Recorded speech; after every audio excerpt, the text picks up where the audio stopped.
Bakit ako tumakbo? Galit ako sa gobyerno.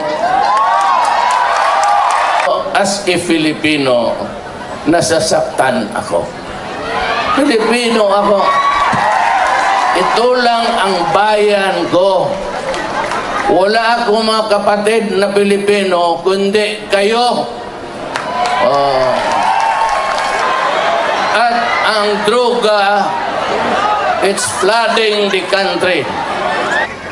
Ngayon, pag ako ang na-presidente, hindi ko kayo pinapatawa at hindi ako nagtatawa.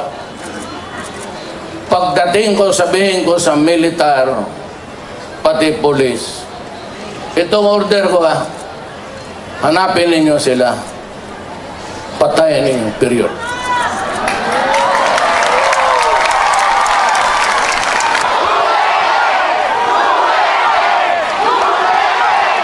Pag ako ang nanalo, kaagad, doblado ang sweldo ng pulis, pati militar. So, hintuan ninyo, droga, kriminalidad, korupsyon. Ang sunod kong gawin, pag pag-upo ako, I will propose to Congress, or if it can done by a decree, 20,000 below or 25, wala ng buwis. Inyo na lahat yung pera. Ang pinakamalakas na ibigay ko sa budget, ang pinaka number 1 ko, edukasyon. Tapos, agrikultura. Tapos, health services. Huwag ninyong pakinggan yung mura ko. Kasi yung mura ko, galit ako. Kanino ako galit? Galit ako para sa inyo. Hindi naman yung para sa akin. I will not allow myself na pahiya ako. Korupsyon, drug, nilagyan ko lang 3 to 6 months. I have promised you something. At if you know me, I will really do it. Pikon ako ng pagkatao. Kapag sinabi ko, huwag ninyo gawin yan. Huwag ninyo gawin. Pag sinabi ko, gawin ko yan, maasahan niyo. I said, itong presidency, makinig kayo mabuti sasara na ako. I will do it. Even if makaposta ko, even if I lose my life, my honor, and even the presidency, gagawain ko yung pinangako ko.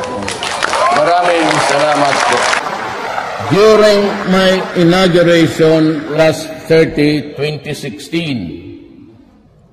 I said that the fight against criminality and illegal drugs and corruption will be relentless and sustained.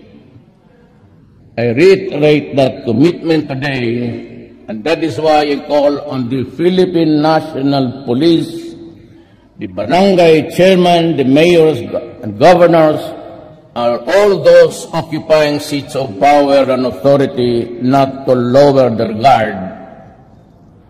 There will be no let-up in this campaign.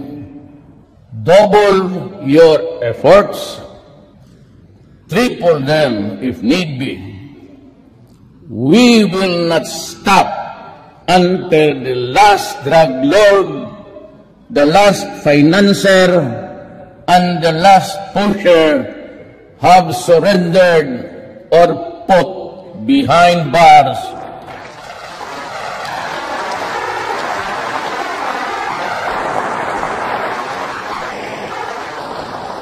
Or below the ground, if they so wish.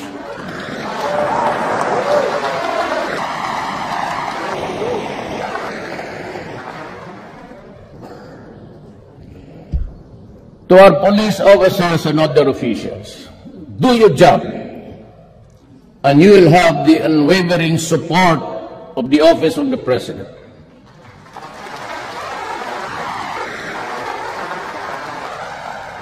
I will be with you all the way. Abuse your authority, and there will be a hell to pay.